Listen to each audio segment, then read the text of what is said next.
Bueno, muy buenas tardes para todos los que se unen a esta transmisión.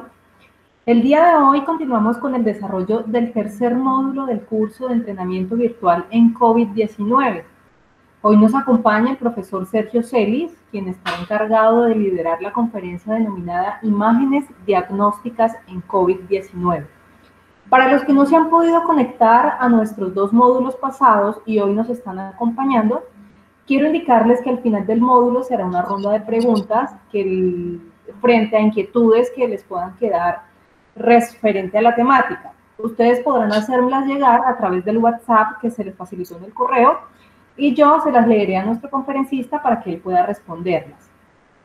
También quiero mencionarles que hoy a las 7:05, es decir, después de nuestra conferencia, se estará enviando el formulario de asistencia a cada uno de sus correos. Es importante que lo hagan inmediatamente, ya que el formulario solo estará habilitado por 7 minutos. Así las cosas, damos inicio a nuestro módulo y le cedo la palabra a nuestro docente. Profe Sergio, buenas noches. Aló, muy buenas noches para todos. Bueno, es un placer para mí esta invitación que me hace la Facultad de Salud en persona del doctor Julio Quintero y bueno, vamos a proceder con la charla porque el tiempo es valioso. Entonces la charla la hemos titulado Rol de las imágenes diagnósticas en la actual pandemia. El contenido que vamos a visualizar en esta charla está resumido en esta diapositiva. Básicamente vamos a ver unos conceptos básicos que comprenden algunas definiciones estructurales y semiológicas fundamentales para poder entender e interpretar adecuadamente las imágenes diagnósticas. Vamos a ver algunos conceptos de interpretación básica, patrones radiológicos, localizaciones de los hallazgos dentro de las estructuras anatómicas del pulmón, la distribución de las diferentes patologías y en este caso del COVID-19 dentro de las diferentes áreas del pulmón y otros hallazgos asociados que puedan presentarse. Vamos a continuar con los hallazgos imagenológicos típicos, el papel de la radiografía y la tomografía en el diagnóstico de la infección por COVID-19, algunos patrones tomográficos en la infección. Vamos a ver algunos casos, vamos a hablar acerca de cómo se debe hacer el seguimiento imagenológico y finalmente vamos a dar algunos tips importantes para recordar. Esta es una diapositiva de agradecimiento a algunos radiólogos y en especial al Centro de Educación Digital Interactiva en Radiología de la Fundación Santa Fe de Bogotá, que me facilitó muchos de los esquemas e imágenes que van a ver en esta presentación. Para comenzar, entonces vamos a hablar de la anatomía pulmonar básica para interpretar imágenes diagnósticas. Como es muy bien conocido por muchos de los asistentes a estas charlas, se aceptan 23 generaciones de bronquios y en los pulmones cada lóbulo y cada segmento está asistido por un bronquio lobular y un bronquio segmentario. A su vez, los bronquios segmentarios, 10 por cada pulmón, se dividen en bronquios de menor calibre. A partir de la cuarta generación, los bronquios pierden el cartílago y empiezan a ramificarse y a denominarse bronquiolos.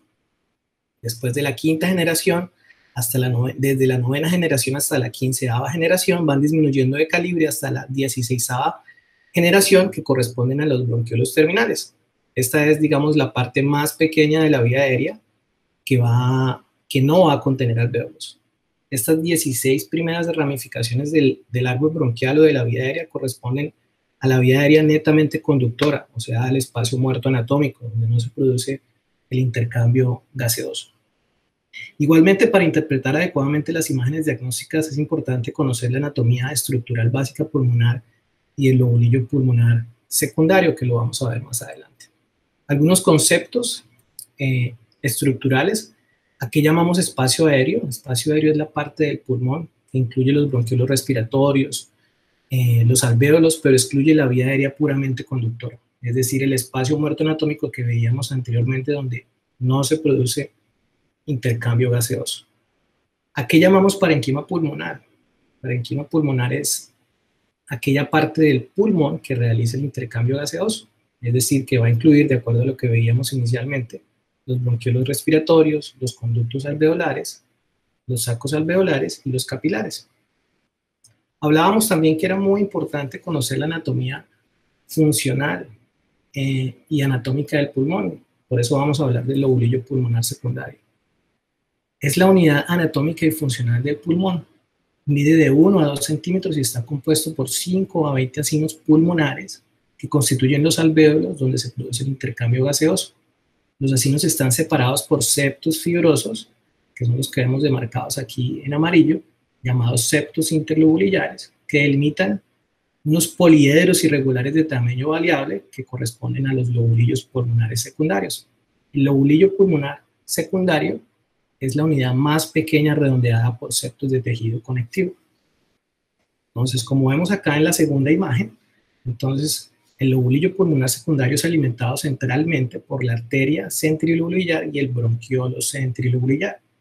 Las venas y los linfáticos van a ir en la periferia del lobulillo pulmonar secundario y es lo que vemos aquí representado en una imagen, en un corte de una imagen de tomografía computarizada donde vemos los septos interlobulillares en la periferia, la arteria en el centro, y digamos que la arteria centrilobulillar mide aproximadamente 1 milímetro o menos. Está, digamos, al límite de la resolución de la tomografía computarizada de alta resolución. Por eso muchas veces no lo vemos.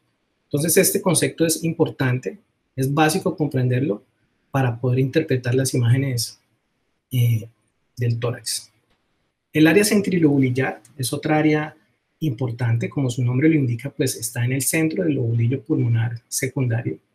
Es usualmente sitio de enfermedades que penetran en el pulmón a través de las vías respiratorias, por ejemplo, infecciones de bacterianas, micóticas, micobacterianas, neumonitis por hipersensibilidad, bronquiolitis respiratorias, enfisema centrilobulillar, entre otros.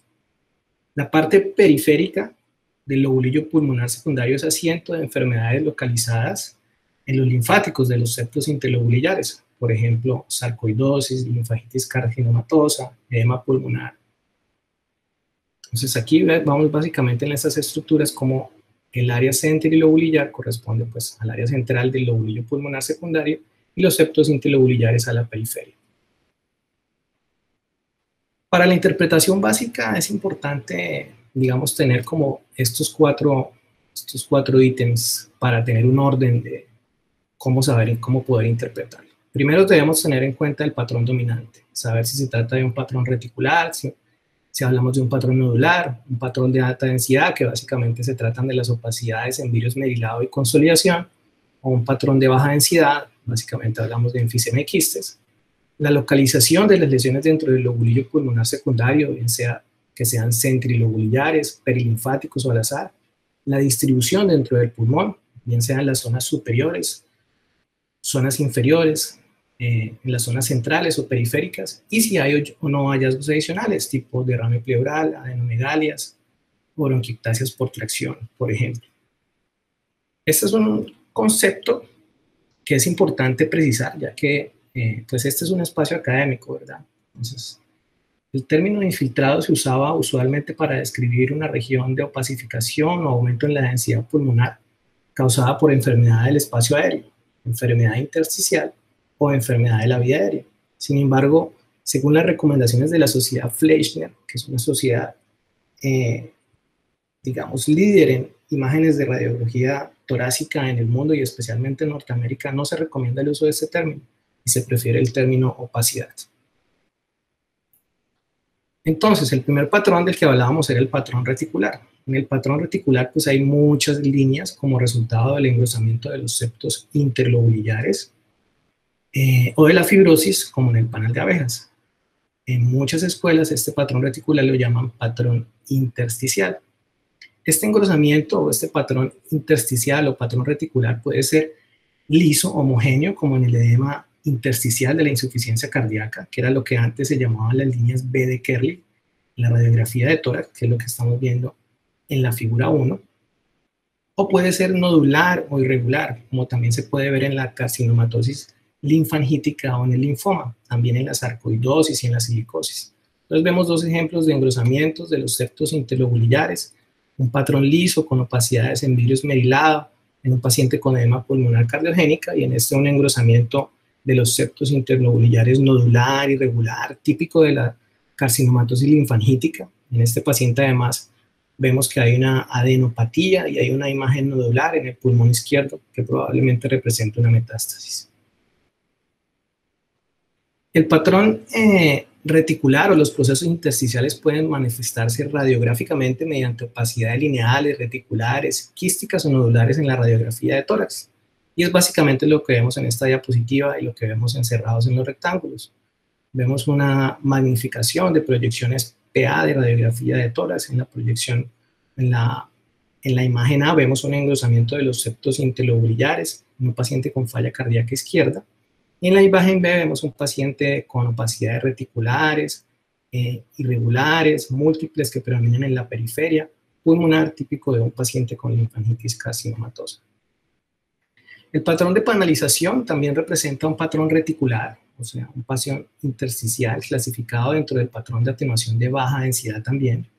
Anatomopatológicamente se define por la presencia de pequeños quistes tapizados por epitelio bronquiolar, con engrosamiento de sus paredes compuestas por tejido fibroso. La panalización es un hallazgo típico de las neumonías intersticiales usuales o fibrosis pulmonares idiopáticas. Continuando con el patrón nodular, entonces, lo más importante de este patrón es la distribución de estos nódulos dentro de la tomografía computarizada. Este es el dato de mayor importancia y de ahí de lo relevante la precisión de un estudio interpretado correctamente. En la mayoría de los casos, los nódulos pueden tener una de estas tres localizaciones. Pueden ser una localización al azar, donde no tienen una localización preferencial en el nodulillo pulmonar secundario, como lo vemos acá representado. Podrían tener una localización subpleural y periférica. Podemos tener una distribución nodular centrilobulillar, a diferencia de los nódulos perilinfáticos y de los nódulos de distribución al azar. Estos respetan las superficies pleurales, aunque pueden ser periféricos, no están en contacto con la pleura parietal ni visceral periférica de los hemitórax. Los nódulos más periféricos pueden estar centrados a 5 o 10 milímetros de la cisura o de la superficie pleural. Y finalmente, la distribución perilinfática de los nódulos se ve en relación, esto sí más, con la superficie pleural, como lo vemos aquí en este esquema, donde básicamente vemos que están muy en la distribución de los septos interlobulillares y el intersticio peribroncovascular y casi siempre son visibles en la localización subpleural en relación con las cisuras. Esto pues son unos casos de los diferentes patrones nodulares. Podemos ver nódulos de distribución aleatoria típicos en la tuberculosis miliar, pero también son vistos en las metástasis hematógenas, las infecciones por hongos, las neumoconiosis, las histocitosis de células de Langerhans o las infecciones virales diseminadas. Los nódulos centrilobulillares, que son en esta imagen o en este caso estamos viendo unas opacidades centrilobulillares asociados a un patrón de árbol en enigmación, que lo vamos a ver más adelante, correspondiente a un paciente con bronquiolitis infecciosa. Y los nódulos perilinfáticos, en este caso estamos viendo un caso de nódulos de distribución periférica con respecto a los septos interlobulillares y al lobulillo pulmonar secundario, típico de la carcinomatosis linfangítica. Hablábamos del árbol de enigmación. El árbol de enigmación es un patrón, es un concepto muy importante y de gran valor para estrechar la lista de los diagnósticos diferenciales. Representan impactación bronquiolar y luminar con pus, líquido o moco, con la consiguiente dilatación y engrosamiento de las paredes bronquiales, que demarca el curso normalmente invisible de la ramificación de la vía aérea periférica, que es lo que estamos viendo aquí en esta imagen. Un bronquio que está impactado por pus, líquido o moco, que hace que se presenten algunos nódulos de distribución centrilobular asociados a estructuras lineales ramificadas que configuran lo que llamamos patrón de árbol de enigmación, porque se parece a un árbol cuando está, yo diría, retoñando, más en términos nuestros. Entonces son más fácilmente encontrados en la periferia del pulmón y representan un proceso de diseminación endobronquial de infecciones bacterianas o micobacterianas, de cualquier micobacteria. En general, no solamente representan infecciones por Mycobacterium tuberculosis, Avian o el complejo intracelular, sino también infecciones bacterianas por Staphylococcus aureus, Haemophilus influenza, enfermedades de la vía aérea asociadas a infección como fibrosis quística y bronquiectasias, menos a menudo enfermedades de la vía aérea asociadas a retención de moco, como a aspergilosis broncopulmonar alérgica o asma. Este patrón es uno de los que más nos interesa para la interpretación de las imágenes de COVID, es el patrón de alta atenuación. Entonces, representan este patrón de alta atenuación un incremento en la densidad pulmonar o un aumento en sus coeficientes de atenuación. Básicamente tenemos dos tipos de patrones de alta atenuación, el patrón en vídeo esmerilado y la consolidación pulmonar. El patrón en vídeo esmerilado representa un incremento de la opacidad pulmonar que preserva los márgenes bronquiales y vasculares. En otras palabras, es una opacidad a través de la cual se pueden ver los vasos a través de ella. En la consolidación se observa una desaparición completa de los vasos, no necesariamente de los bronquios, porque acordémonos que la consolidación puede presentarse con broncograma aéreo. Entonces, básicamente es un incremento homogéneo de la atenuación del parenquima que oscurece los márgenes vasculares y las paredes de la vía aérea en algunas ocasiones, no en todas. El vidrio esmerilado es importante entenderlo porque es el hallazgo típico de la infección por COVID, como lo vamos a ver más adelante, y es importante entender la fisiopatología, qué representa, para poder entender bien digamos, qué es lo que estamos viendo representado en imágenes. Entonces, el vidrio esmerilado representa un llenamiento parcial del espacio aéreo por pus, edema, hemorragia, inflamación o células tumorales, básicamente. También puede representar engrosamiento del intersticio, colapso alveolar parcial o expiración normal. Entonces, como lo podemos ver, no solamente representa una opacidad del espacio aéreo, sino una opacidad del intersticio. Entonces, puede representar enfermedades del espacio aéreo por llenamiento parcial o colapso parcial de los alveolos o enfermedad pulmonar intersticial, tipo fibrosis pulmonar idiopática o algunas de las diferentes neumonías intersticiales difusas descritas. En otras palabras, el vidrio esmerilado es una opacidad de alta atenuación frecuente, pero que es muy inespecífica. En esta diapositiva, pues básicamente lo que les quiero mostrar es un ejemplo. Este es un paciente de 33 años en donde vemos una radiografía póstero anterior de tórax, una imagen magnificada de la base derecha de esa radiografía PA de tórax y una imagen axial de tomografía computarizada de este paciente. 33 años, VIH positivo, vemos un velamiento o un aumento en la densidad de ambos lóbulos inferiores, que es lo que vemos más claramente acá, a través de la cual se pueden ver las estructuras broncovasculares. Esto corresponde a una opacidad en vidrio esmerilado que la vemos representada en la TC con ventana para pulmón, donde vemos múltiples opacidades en vidrio esmerilado asociadas a engrosamiento de algunos septos interlobulares e ingurgitación de las estructuras vasculares, que como podemos ver están aumentadas de calibre en las áreas comprometidas por esta opacidad.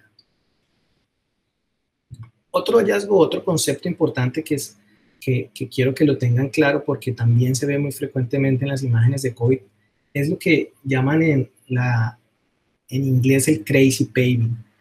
La traducción en español tiene varias traducciones. Perdónenme que me sonó algo por acá. Creo que todo está bien. Entonces, el crazy paving representa una combinación de las opacidades en vidrio esmerilado con engrosamiento septal, que le van a dar un patrón o asemeja a lo que un empedrado. Entonces, vidrio esmerilado más engrosamiento septal, crazy paving, en español, empedrado, también lo llaman en algunos artículos adoquinamiento errático. Este es un caso de esto es una corte axial de tomografía computarizada donde vemos múltiples opacidades en vidrio esmerilado asociado a engrosamiento de los septos interlobulares, típico en este caso de una proteinosis alveolar. Este es otro caso, bueno, para decirles que el patrón en crazy paving pues se consideraba específico de la proteinosis alveolar. Sin embargo, hoy en día también se sabe que puede verse en otras muchas enfermedades como sarcoidosis, neumonía intersticial no específica o inespecífica, la neumonía organizada, las infecciones por Pneumocystis jirovecii, Mycoplasma o diferentes agentes bacterianos, neoplasias como el carcinoma broncoalveolar, hemorragias pulmonares, edema pulmonar por insuficiencia cardíaca o edema pulmonar no cardiogénica y actualmente pues también el tema que nos ocupa, que es las neumonías por COVID. La consolidación pues es un sinónimo de enfermedad del espacio aéreo, es un reemplazo del aire de los alveolos por pus, edema, sangre o células. La consolidación puede ser aguda en el caso de neumonías bacterianas por Pneumocystis jirovecii o micoplasmas, también puede ser por edema cardiogénico, por SDRA, por hemorragia pulmonar o neumonía eosinofílica, o podemos encontrar consolidaciones crónicas en el caso de la neumonía organizada, la neumonía eosinofílica crónica, la fibrosis en la neumonía intersticial usual o en la neumonía intersticial no específica o en el carcinoma broncoalveolar o linfoma. Aquí les quiero mostrar lo que es pues la consolidación, pero como lo vemos en la radiografía de tórax. El patrón alveolar o patrón de consolidación pulmonar son densidades pobremente definidas que tienden a coalescer. Entonces, todos aquellos procesos en los cuales se encuentran los alveolos llenos de líquido se manifiestan radiográficamente como densidades pobremente definidas que tienden a coalescer. En esta radiografía PA de tórax estamos viendo múltiples opacidades parenquimatosas pobremente definidas en ambos campos pulmonares, algunas con tendencia a coalescer. Entonces, en el círculo negro vemos ejemplos de densidades pobremente definidas y en el círculo rojo estamos viendo un ejemplo de la coalescencia de alguna de estas densidades. El patrón alveolar, entonces, representa un llenamiento alveolar de diferente etiología. Entonces, aquí es importante precisar que las opacidades de ocupación alveolar solo indican la presencia inespecífica de llenamiento intraalveolar. Radiográficamente, el agua, el pus, la sangre, las proteínas o las neoplasias intraalveolares tienen la misma apariencia. Entonces, aquí vemos 5 ejemplos de la apariencia radiográfica de 5 entidades que pueden ser indistinguibles por radiografía de todos. Ante todo, la historia clínica es la clave para hacer el diagnóstico. Entonces vemos en el paciente A un paciente con edema pulmonar cardiogénico, en el paciente B un paciente con hemorragia alveolar, en el paciente C un paciente con una neumonía bacteriana periférica, en el paciente D un paciente con SDRA y en el paciente un paciente con carcinoma bronquialveolar. ¿Qué es importante tener en cuenta aquí? Hay algunos hallazgos asociados dentro de la radiografía de tórax, como el tamaño del corazón o el tamaño de la silueta cardíaca, la presencia o no de líquido pleural, la existencia o no de metástasis óseas en las radiografías que pueden ayudar a orientar el diagnóstico. Vamos a hablar un poco de neumonía organizada. Es importante hablarlo porque es una de las características en la evolución del COVID-19. La neumonía organizada es una respuesta del pulmón ante determinadas injurias y se caracteriza por una fibrosis organizada intraluminal en los espacios aéreos distales, bronquiolos, alveolares y alvéolos, y puede verse de causa indeterminada, donde la llamamos neumonía criptogénica de organización, o de causa secundaria, por infecciones pulmonares, toxicidad por fármacos, enfermedades del colágeno vasculares, granulomatosis de Wegener o aspiración e inhalación de humos tóxicos. En general se caracteriza por opacidades en vidrio esmerilado de distribución periférica o peribroncovascular, predomina en zonas inferiores y es importante resaltar que la arquitectura pulmonar está conservada. Entonces aquí vemos un ejemplo de neumonía organizada donde vemos opacidades parenquimatosas de alta atenuación, o sea, opacidades de consolidación asociada a algunas opacidades en vidrio esmerilado de distribución periférica, algunas de distribución peribroncovascular, que predominan en las zonas inferiores y la arquitectura pulmonar está conservada. Fue descrita hace unos años como una bronquiolitis obliterante con neumonía de organización y se le llamaba o se le describía con las siglas BUP. Neumonía eosinofílica crónica también quiero traer a colación este concepto porque es uno de los principales diagnósticos diferenciales de la infección por COVID-19. Pues anatomopatológicamente se caracteriza por un exudado rico en eosinófilos en los alvéolos e intersticio. Encontramos eosinofilia sanguínea en un 90% de los pacientes. Características de los pacientes, podemos decir que un 50% de los pacientes tienen atopia, un 40% asma y hasta un 10% rinitis alérgica. Se va a caracterizar por presencia de zonas de consolidación, patrón en virus merilado que predominan en las zonas periféricas y en este caso la neumonía eosinofílica crónica predomina en las zonas superiores. En esta radiografía posterior, anterior y lateral de tórax vemos múltiples opacidades parenquimatosas, alveolares, de localización periférica que comprometen difusamente ambos campos pulmonares, comprometiendo los lóbulos superiores e inferiores. Este es un ejemplo en tomografía computarizada de tórax. Un hombre de 50 años con 2 a 3 meses de dificultad respiratoria, fiebre y tos, sin hemoptisis, en donde vemos lo que veíamos anteriormente en la radiografía de tórax. Entonces, opacidades parenquimatosas mixtas, es decir, consolidaciones y vidrio esmerilado, asociadas a algunos engrosamientos de los septos interlobulillares de distribución predominantemente periférica y en las zonas superiores. El signo del halo. También quiero aclararles este concepto porque se ha descrito dentro de los hallazgos frecuentes, dentro de los hallazgos típicos de COVID-19 y es importante que lo tengan claro.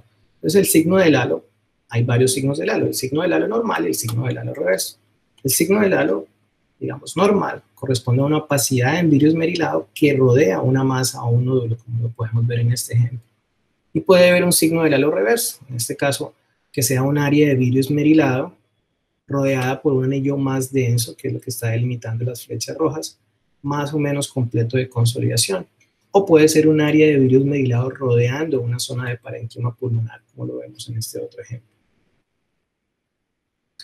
El patrón perilobulillar también, como es un hallazgo frecuente de COVID, pues quiero mostrarles qué es. Corresponden a opacidades parenquimatosas que siguen la distribución y topografía de los lobulillos pulmonares secundarios, principalmente en la periferia. En estas imágenes de tomografía computarizada a cortes axiales vemos opacidades parenquimatosas e intersticiales que siguen la distribución y topografía de los lobulillos pulmonares secundarios en la periferia pulmonar, algunas con tendencia a coalescer en la imagen central. Y por último, el patrón de baja atenuación, que no nos ocupa tanto, pero pues es importante que lo conozcan. Entiendo que este es un espacio académico y que nuestra formación en imágenes diagnósticas en pregrado no es la mejor y pues por eso lo quise traer. El cuarto patrón pues incluye las patrón de baja atenuación en las lesiones llenas de aire, corresponden básicamente a enfisema, quistes pulmonares, bronquiectasias y panalización. En este caso traigo un caso, un niño de 8 años con disnea y tos productiva. Esto es una radiografía posterior anterior de tórax en donde se observan múltiples imágenes quísticas en ambos campos pulmonares de predominio en el campo pulmonar derecho, en donde se observan en la tomografía computarizada de tórax axial las diferentes fases de la histocitosis de células de Glargine. Entonces podemos encontrar un nódulo no cavitado, nódulos cavitados y pequeños quistes pulmonares de paredes finas. Por último, en la interpretación básica hablábamos que era importante conocer la distribución en el pulmón, porque hay enfermedades que predominan en determinadas zonas del pulmón. Y hablo de que predominan porque quiere decir que tienen tendencia a localizarse más frecuentemente en estas zonas del pulmón, pero no necesariamente es su hallazgo principal. Entonces, en los lóbulos superiores podemos encontrar principalmente enfermedades por partículas inhaladas, enfisema centrilobular, bronquiolitis respiratorias, histiocitosis, neumonitis por hipersensibilidad o sarcoidosis. De distribución central, la sarcoidosis y el edema pulmonar cardiogénico. En los lóbulos inferiores, las neumonías intersticiales usuales, neumonías aspirativas y el edema de pulmón. Y de distribución periférica encontramos las neumonías en organización, criptogénicas o secundarias, la neumonía eosinofílica crónica, ya les hablé de estas dos entidades, la neumonía intersticial usual y el COVID-19 en este caso. Ahora sí vamos a pasar a los hallazgos imagenológicos, identificación de casos y estudios en imagen. Todas las recomendaciones que les voy a dar hacen parte de, digamos, de las recomendaciones que han dado las diferentes asociaciones científicas mundiales y obviamente las de mayor relevancia para nuestro medio. Entonces son recomendaciones basadas en el consenso de la RCNA, de la Sociedad Radiológica de Norteamérica, el consenso de la Sociedad Fleischmann, que es una sociedad médica internacional, multidisciplinaria, que es líder en asuntos de imágenes de tórax en Estados Unidos y Canadá, la Sociedad Británica de Imágenes de Tórax y, por supuesto, la Asociación Colombiana de Radiología en sus recomendaciones que están acordes con la Asociación Colombiana de Infectología. Entonces, en la identificación de casos, es importante decir que el diagnóstico del COVID-19 se hace mediante prueba positiva de reacción en cadena de la polimerasa. Creo que eso todo lo tenemos claro. El papel de las imágenes en primera línea en sospecha de infección por COVID-19 es controversial en primera línea. Los estudios normales de imágenes, bien sea de radiografía de tórax, al inicio de la enfermedad no descartan la infección por COVID-19, como lo vamos a ver más adelante. ¿Cómo realizar estudios de imágenes? Entonces empecemos por la radiografía de tórax. La radiografía de tórax, pues todos sabemos que tiene limitaciones en sensibilidad y especificidad.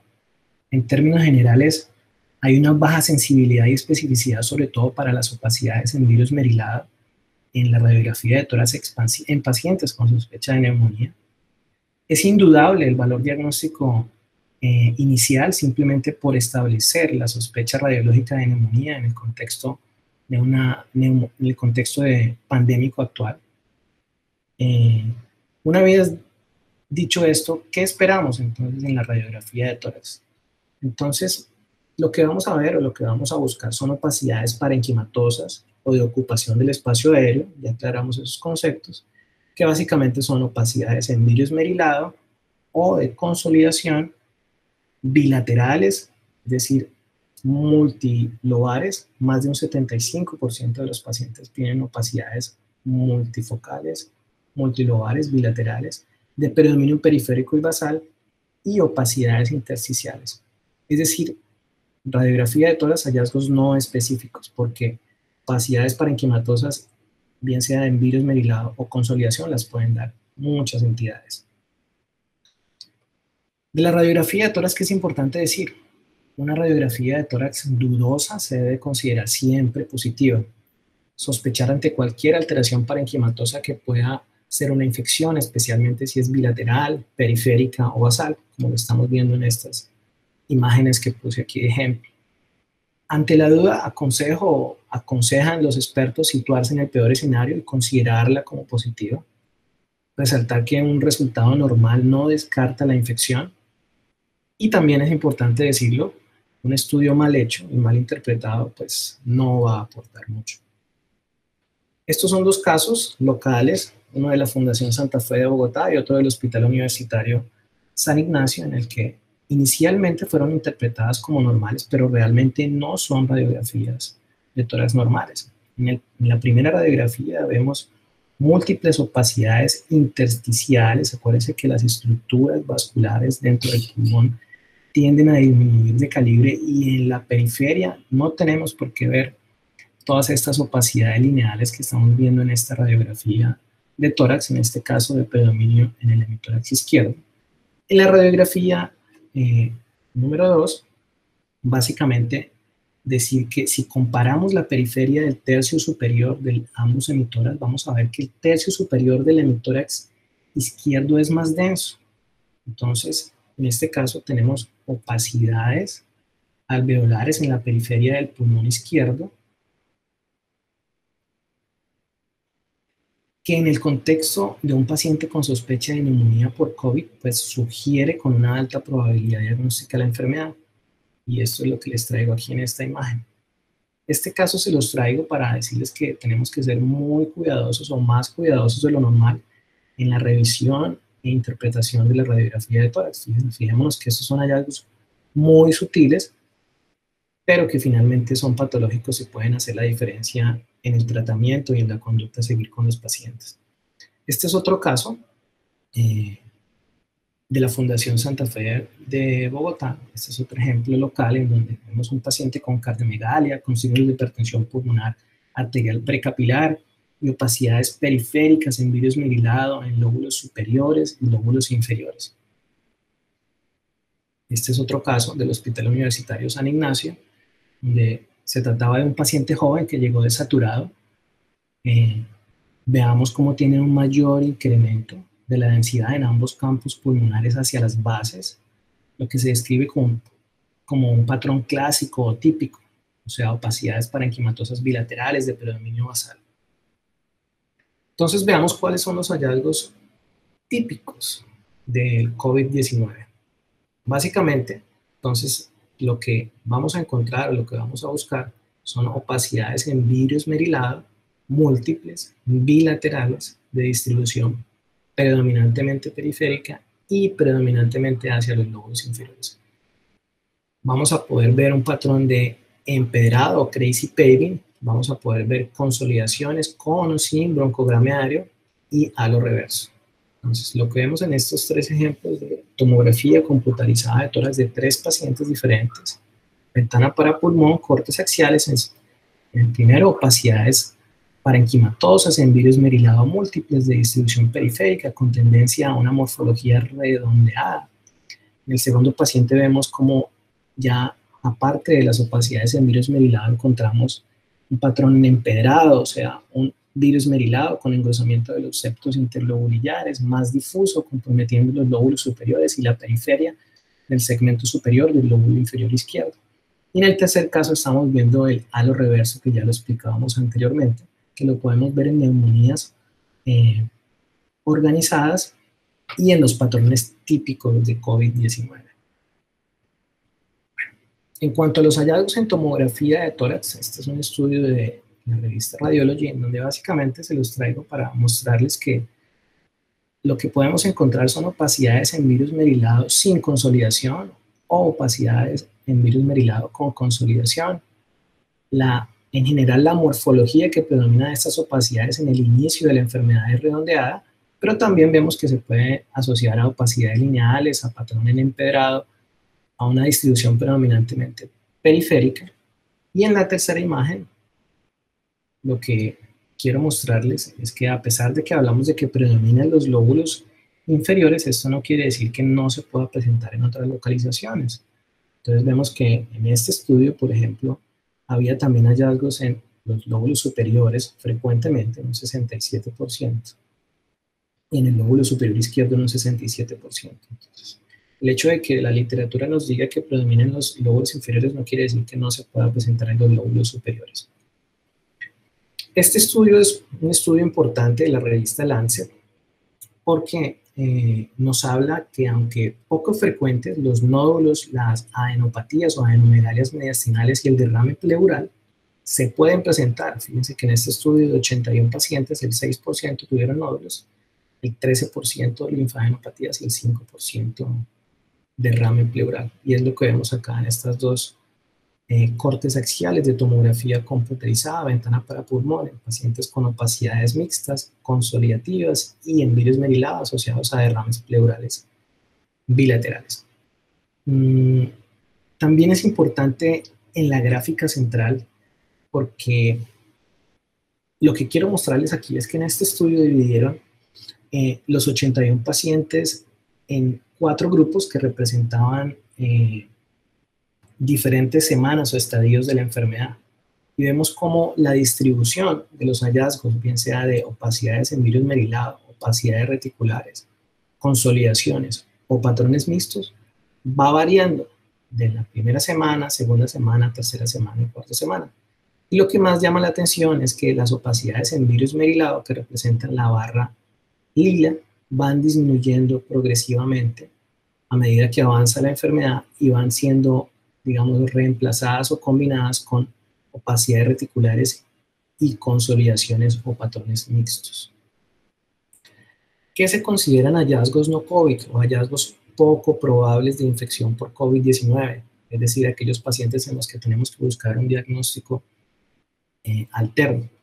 Las lesiones cavitadas, por ejemplo, entonces, las consolidaciones focales, las neumonías lobares y el patrón de árbol en gemación que lo veíamos anteriormente. Siempre van a sugerir un diagnóstico alternativo por un agente etiológico infeccioso, en general bacteriano, micótico o micobacteriano diferente al COVID-19. Este es un caso de radiografía de tórax de la Sociedad Italiana de Radiología, donde vemos un paciente masculino que se presenta con tos, astenia, fiebre de 2 días de evolución, empeoramiento progresivo de sus condiciones clínicas, una PO2 del 93%, donde vemos un caso típico, opacidades parenquimatosas, de distribución periférica, comprometiendo lóbulos superiores y lóbulos inferiores. Esta es la tomografía computarizada de tórax de este paciente, donde vemos representado lo que veíamos en la radiografía de tórax, múltiples opacidades en vidrio esmerilado, asociada a algunas opacidades parenquimatosas, de consolidación, de distribución periférica. Este es otro caso, un caso típico o clásico en el que vemos múltiples opacidades parenquimatosas o de ocupación del espacio aéreo o opacidades alveolares, comprometen difusamente ambos campos pulmonares y predominan en la periferia de ambos pulmones. Caso típico o caso clásico en radiografía de tórax y por supuesto también en la tomografía computarizada de tórax de este paciente, que es esta, donde vemos las opacidades en vidrio esmerilado, asociado a algunas bandas parenquimatosas irregulares, opacidades consolidativas de predominio periférico. ¿A quién realizar estudios de imágenes? Entonces, la radiografía de tórax debe darse siempre en la valoración inicial. Todos los pacientes con sospecha clínica de neumonía se les debería realizar una radiografía de tórax para confirmar el diagnóstico. Los pacientes con sospecha de COVID idealmente se les debe realizar una radiografía de tórax portátiles. Es importante que estos hallazgos imagenológicos que veíamos se combinen con la historia clínica y los laboratorios. Y en esto es muy importante decir que el grado de sospecha clínica que nos sugieran los médicos clínicos a quienes interpretamos las imágenes pues son muy importantes porque en tórax no hay nada patognomónico. Hay muchos diagnósticos diferenciales en cuanto a vidrio esmerilado periférico, entonces es importante que todos los médicos que ven pacientes, médicos clínicos, diligencien bien su orden, donde especifiquen el grado de sospecha, alta, media o baja, y el nexo epidemiológico que permita orientar adecuadamente el diagnóstico. ¿Cuál es el papel de la tomografía computarizada de tórax actualmente? Traigo este estudio porque fue un estudio que han citado mucho en los diferentes artículos porque tiene un buen número de pacientes. Se trató de un trabajo en China, en un hospital terciario en Wuhan, en un periodo de un mes en donde la atención se prestó principalmente a los pacientes con síntomas más graves, es decir, se trataba de un entorno de alta prevalencia de la enfermedad. Entonces, los pacientes hospitalizados de este estudio no generalmente representan a los pacientes en la población general, donde la proporción de portadores de virus en asintomáticos y casos más leves pues será mucho mayor. Para casos más leves, la tasa positiva de la TC de tórax debe ser mucho más baja. Igualmente es importante decir que la tasa positiva de tomografía computarizada de tórax en pacientes asintomáticos, digamos que no hay muchos datos, tal vez uno de los datos que tenemos es el del crucero del Diamond Princess, en donde de 82 pacientes asintomáticos, el 54% tenían hallazgos radiográficos o imagenológicos o tomográficos de neumonía por COVID-19.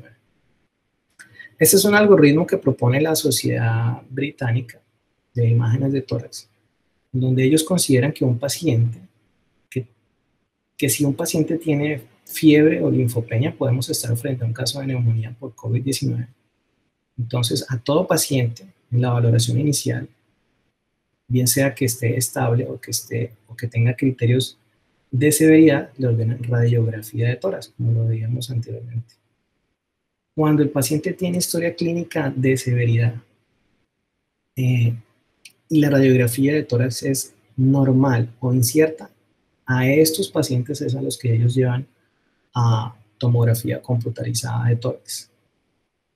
Es importante también tener en cuenta aquí, en este algoritmo, que hay un dato adicional. Ellos cuando tienen un paciente con criterios de severidad y la radiografía de tórax es anormal, ellos de una vez, digamos, lo aíslan y le dan tratamiento, pero no lo llevan a tomografía computarizada de tórax. Es importante decir que ellos utilizan aquí la escala NEWS, sin embargo, la Asociación Colombiana de Infectología recomienda la escala CURB 65, que básicamente pues, es una escala que permite identificar aquellos casos más graves de neumonía y clasifica a los pacientes en 3 niveles de gravedad, recomendando manejo ambulatorio, control estrecho o manejo intrahospitalario de acuerdo a una puntuación que está dada por el estado de conciencia, la uremia, la frecuencia respiratoria, la presión arterial y la edad, que sea mayor de 65 años. Entonces, ¿quiénes van a tomografía computarizada de tórax según los británicos? Si el paciente tiene una radiografía de tórax incierta normal en un paciente con criterios de severidad, es decir, cuando hay disociación clínico-radiológica. Sin embargo, pues tenemos que situarnos en nuestra realidad y en nuestras guías. Entonces, este es el esquema que recomienda la Asociación Colombiana de Infectología, en donde vemos que todos los pacientes que vayan a hospitalización, bien sea en piso o a UCI, según el algoritmo de casos sospechosos confirmados por COVID-19, a todos estos pacientes se les debe realizar tomografía de tórax, según las guías de la Asociación Colombiana de Infectología. Entonces, para resumir, la TC en el contexto actual la podemos resumir en un papel diagnóstico, pronóstico o para detectar sospecha de complicaciones. Hablamos de diagnóstico cuando hay disociación clínico-radiológica, ya lo veíamos anteriormente, cuando hay criterios de severidad y una radiografía de tórax normal, dudosa o incierta. En caso de la Asociación Colombiana de Infectología, a todos los pacientes que van a hospitalización, o cuando estamos buscando un diagnóstico alterno o una patología asociada. Cuando buscamos factores pronósticos, el factor pronóstico nos debe proporcionar información prospectiva de la evolución del paciente y así poder guiar las decisiones terapéuticas. Entonces, cuando hay un curso clínico inesperado o una mejoría sintomática, pero persistencia de trastornos de la oxigenación, también está indicado, según algunos artículos de la literatura, hacer tomografía de tórax, igualmente para sospechar complicaciones. Y esta última indicación, digamos que en las guías no están, pero se está utilizando mucho, sobre todo en España. A todo paciente con indicación de tomografía de abdomen en el entorno de urgencias, ellos la amplían a tomografía de tórax. Recordemos que precisamente hay muchos pacientes asintomáticos o con síntomas leves que pueden tener neumonía, o sea, hallazgos anormales en la tomografía computarizada de tórax. Entonces, a algunos de estos pacientes se les está ampliando a tomografía de tórax para que el equipo quirúrgico lo sepa y más allá de que en este momento, digamos, en la fase actual en la que estamos de mitigación, pues, todos debemos tratarnos como si fuéramos positivos para COVID. En cuanto a los patrones, esta fue una de las primeras aproximaciones para simplificar el reporte que hace parte de las recomendaciones de los británicos. Básicamente ellos agrupan los hallazgos en COVID en un patrón clásico, patrón probable, indeterminado o no COVID. El patrón clásico básicamente se trata de opacidades en virus merilado, bilaterales, periféricas de predominio basal, que pueden estar o no acompañadas a patrón de empedrado, a consolidaciones periféricas, broncograma aéreo, halo reverso o patrón perilobular, que ya lo veíamos anteriormente. El patrón probable, pues, la diferencia principal aquí es que el virus merilado es escaso y aquí predomina lo que son los patrones de mixtos, es decir, consolidaciones de localización periférica o broncocéntrica. El patrón indeterminado es aquellos hallazgos que no se encasillan en ninguno de los dos patrones anteriores. Y en el patrón no COVID es importante aquí tener una consideración, es que veíamos que ellos excluyen los pacientes que tengan linfadenopatías y derrame pleural. Sin embargo, como les mostré en el estudio de Lancet, aunque infrecuentemente se pueden presentar las adenopatías y los derrames pleurales. Entonces es importante tener en cuenta eso. Ellos también cuantifican o sugieren, los británicos, cuantificar la severidad. Esta es como la forma más sencilla, hay otras formas, pero son un poquito más engorrosas, requieren el cálculo de porcentajes, y pues como todos sabemos, está establecido que la severidad de la clínica se correlaciona con la severidad de la extensión de las alteraciones parenquimatosas. Entonces es como determinar desde la radiología si el paciente tiene características de severidad.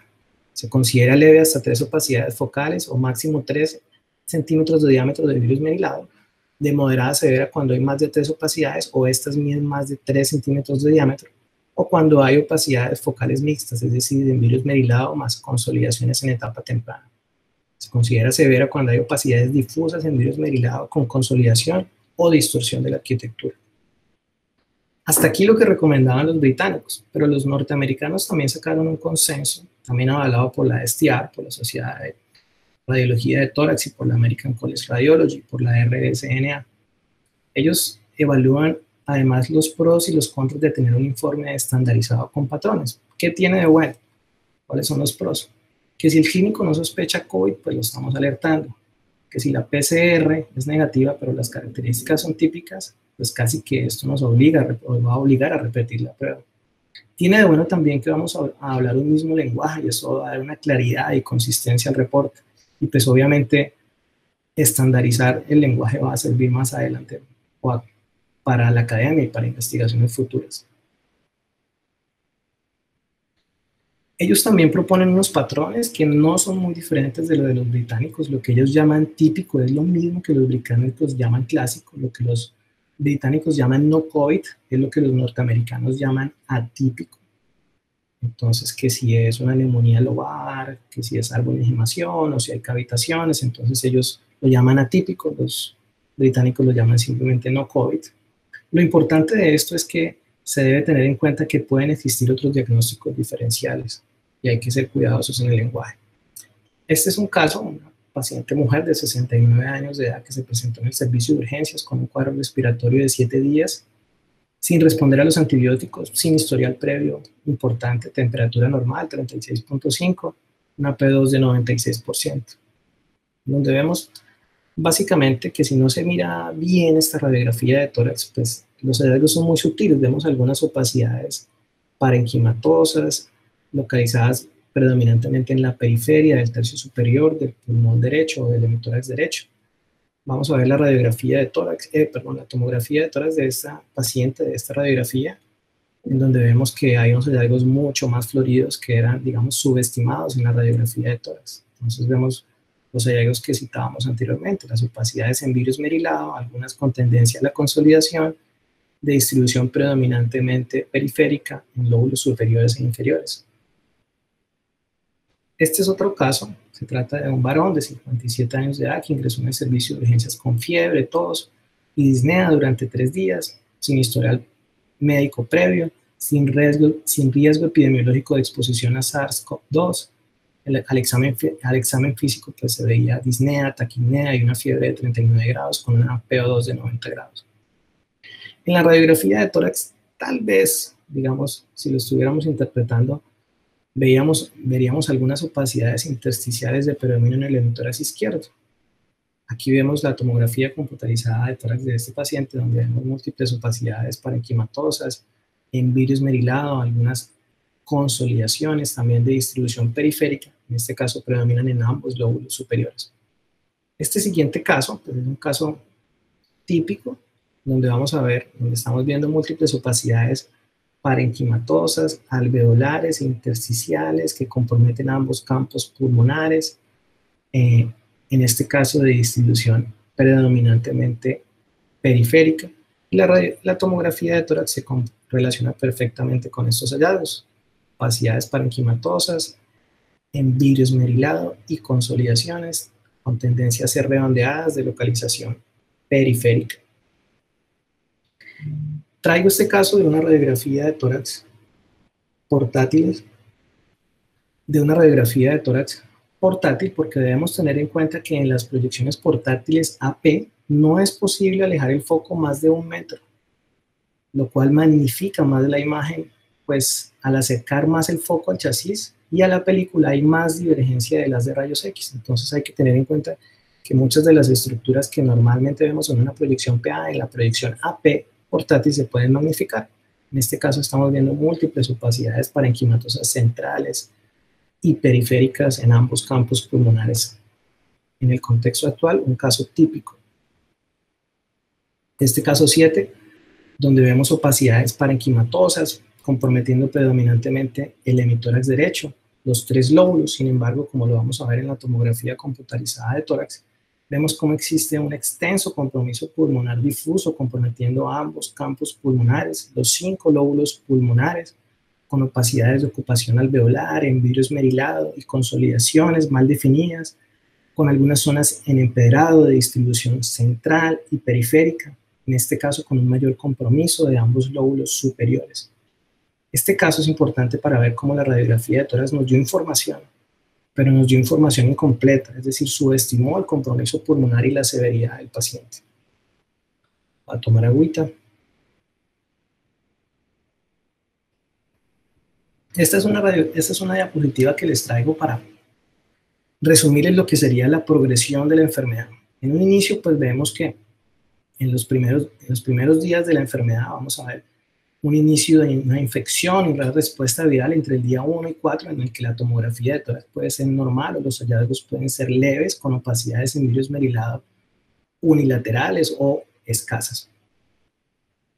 A partir de la semana 1, aproximadamente desde el día 5, lo que llamamos la fase pulmonar, vamos ya a presentar lo que llamamos una neumonía por COVID-19, donde vamos a ver las opacidades en vidrio esmerilado, más redondeadas, bilaterales, múltiples, que ya hemos dicho, en este caso de predominio basal. A partir de la semana 2, en la fase pulmonar, sobre los primeros días, las opacidades van a progresar con engrosamiento septal en empedrado o en crazy paving, con un mayor compromiso parenquimatoso. A partir del día 10 o entre el día 10 y el día 15 aproximadamente, las lesiones van a evolucionar a una enfermedad más difusa con una disminución relativa en la frecuencia de las opacidades en vidrio esmerilado, como lo veíamos en el estudio que les mostré de la revista Lancet. Y hay una transición del vidrio esmerilado a la consolidación y a desarrollo de patrones mixtos, es decir, las opacidades en vidrio esmerilado van a continuar disminuyendo durante la segunda semana, mientras que la consolidación se convierte en el segundo hallazgo más común, asociado a retículo, como lo vemos en estas imágenes de tomografía computarizada, comportándose más como una neumonía en organización, que también ya les aclaré qué significaba la neumonía en organización.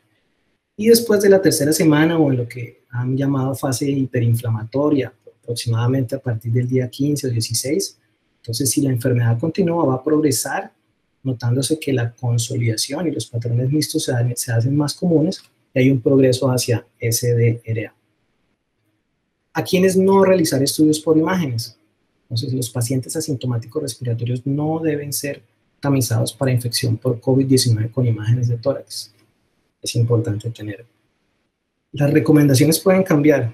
La literatura y la evidencia médica está en constante evolución actualmente, pero actualmente los pacientes asintomáticos no deben ser tamizados con radiografía de tórax. El seguimiento.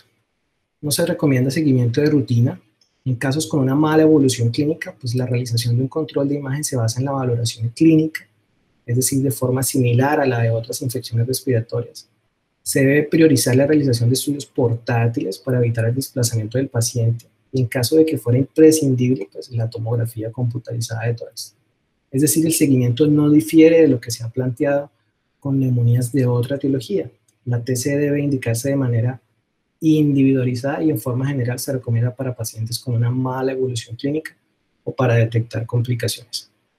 Dentro de los diagnósticos diferenciales, este es un caso de la doctora Tatiana Suárez de Medellín. En el contexto actual, pues diríamos que este es un patrón clásico o típico de COVID-19. Este es un caso de marzo de este año. Pero en realidad lo que tenía esta paciente era una neumonía por Haemophilus influenza. Sin embargo, esta paciente contó con una PCR negativa para COVID-19, porque, como ya lo han dicho en otras conferencias de este ciclo, pueden haber coinfecciones. Esta es una diapositiva que nos trae otros diagnósticos diferenciales, en donde podemos ver también opacidades en vidrio esmerilado, que son como las opacidades que predominan en el COVID-19, pero que también se ven en otro tipo de infecciones, como las infecciones por influenza, parainfluenza, o inclusive en otras patologías no infecciosas como la hemorragia alveolar difusa. Para recordar, importante, El diagnóstico de neumonía es un constructo de clínica, laboratorios e imágenes. La radiografía de tórax desempeña un papel innegable en la valoración de los pacientes con infección respiratoria y con sospecha de COVID-19. La tomografía computarizada puede ser anormal antes de que se instauren los síntomas, así se tenga una PCR negativa. La tomografía debe ser individualizada y no indiscriminada. Por el momento se considera que las imágenes y en particular la tomografía no desempeñan un papel de primera línea en el diagnóstico de infección por COVID-19.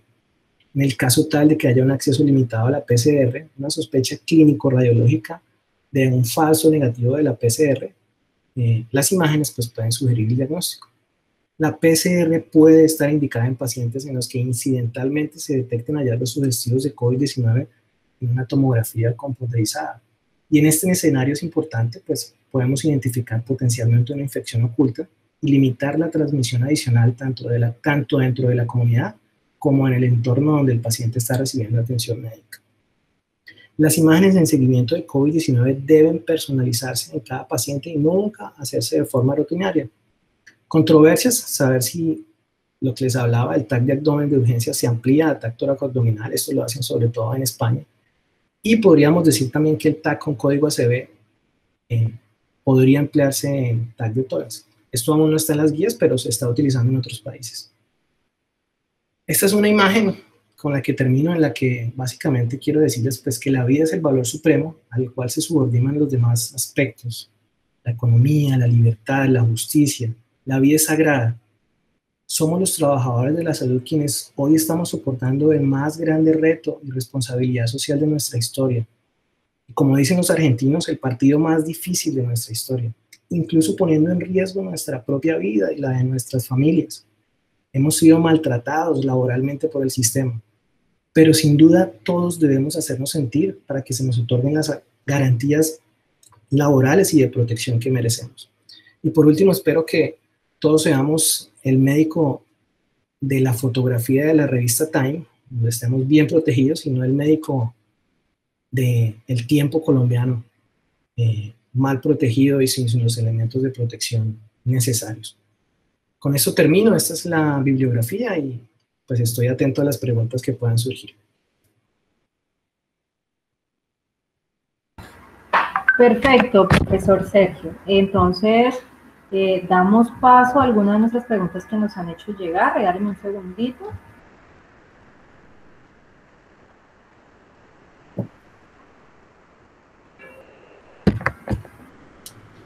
Nos pregunta el señor Álvaro Torres. Además de los estudios pulmonares, ¿se solicitan otras ayudas diagnósticas extrapulmonares teniendo en cuenta la afectación inflamatoria en otros órganos?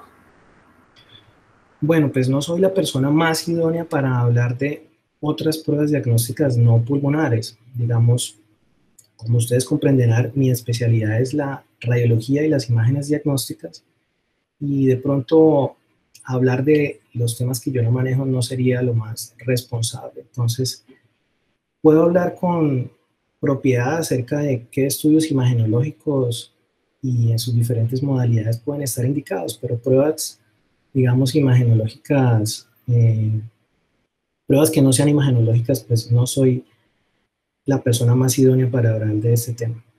En cuanto a manifestaciones tal vez extrapulmonares imagenológicas, pues actualmente, dependiendo de la evolución clínica del paciente y de las indicaciones que tengan, individualizando cada caso, pues se pueden ordenar otro tipo de imágenes diagnósticas que permitan establecer el compromiso de infección por COVID-19 en otras zonas del cuerpo. Entonces se ha visto un compromiso necrotizante cerebral, y en este caso pues estaría indicado una resonancia magnética cerebral simple y con contraste. Y dependiendo de la zona del cuerpo en el que se sospeche un compromiso por infección por COVID-19, pues asimismo estaría indicado cada uno de los estudios imagenológicos correspondientes.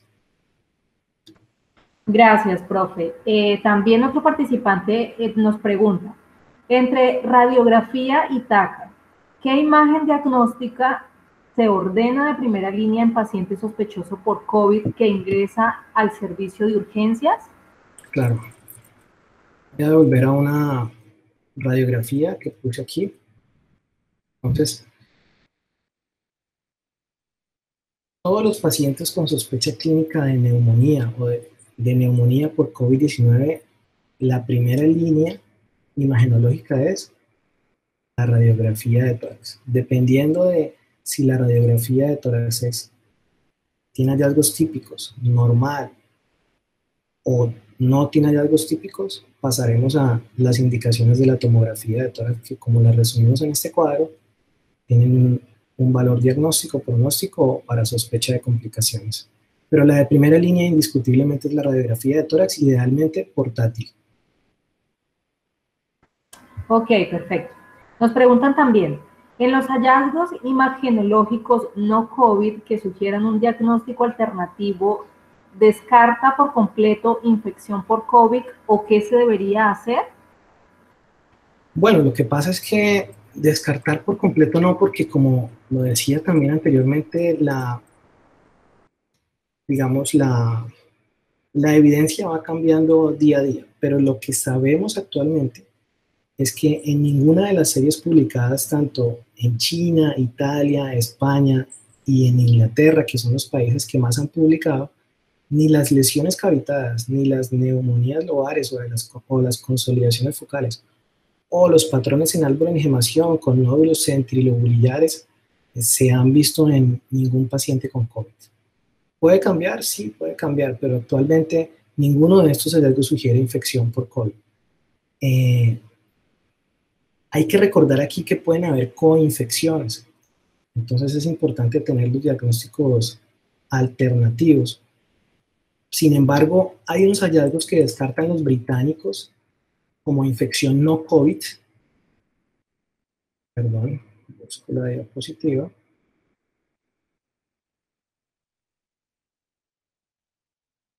Y como yo les explicaba, ellos descartan las adenomegalias y los derrames pleurales. Sin embargo, en el estudio de la revista Lancet de 81 pacientes, 6% de estos pacientes tuvieron nódulos, hasta un 13% tuvieron linfadenopatías, y aunque infrecuentemente el derrame pleural se presentó en un 5% de los pacientes, o sea que de los 81 pacientes, 4 pacientes tuvieron derrame pleural. Es infrecuente, pero se puede presentar. Listo. Continuamos con las últimas dos preguntas y ya pues por cuestiones de tiempo debemos ya cancelar, bueno, darle cierre a nuestra conferencia. Nos preguntan, en centros de primer nivel, donde no hay estudio imagenológico, ¿qué aspectos claves hay que tener en cuenta para poder hacer la respectiva remisión y para no errar mandando el paciente a su casa?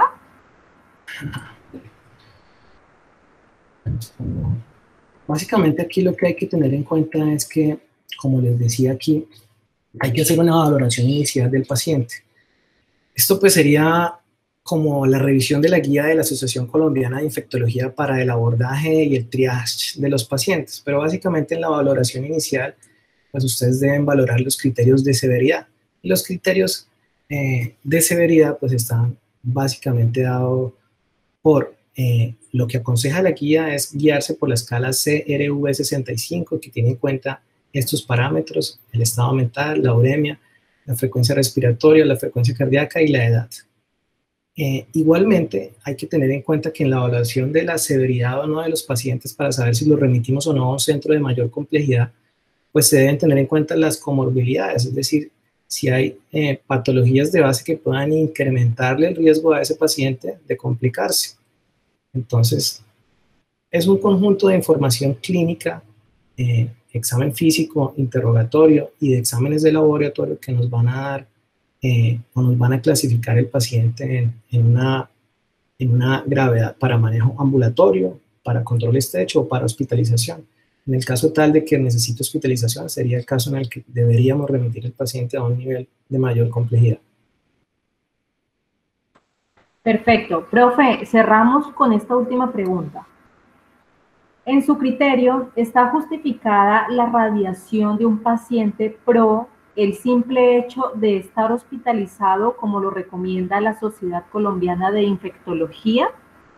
Pues en mi criterio no. Realmente yo y la Sociedad Colombiana de Radiología está muy adherida lo que son las recomendaciones de la Sociedad de Radiología de Norteamérica y de la Sociedad Británica de Tórax, en donde ellos recomiendan solamente realizar radiografía de tórax cuando hay disociación clínico-radiológica, es decir, criterios de severidad clínicos con una radiografía de tórax normal o incierta, o cuando estamos buscando un diagnóstico alterno o una patología adecuada, cuando hay un curso clínico inesperado o cuando hay una mejoría sintomática con persistencia de trastornos de oxigenación.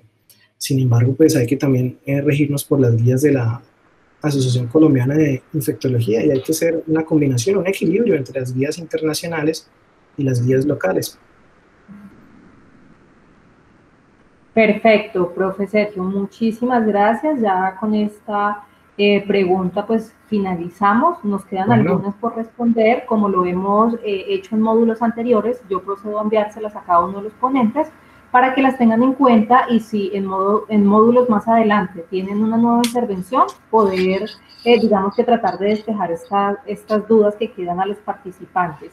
Vale, de igual manera también agradecemos a todas las personas que nos acompañaron el día de hoy, a nuestro conferencista y por supuesto a Cristian Gómez, quien nos soporta la conexión. Les recuerdo que mañana nos vemos nuevamente a las 6 de la tarde con el módulo número 4 denominado Abordaje Inicial del Paciente. Muchas gracias para todos, que tengan una feliz noche. Vale, buenas noches, hasta luego.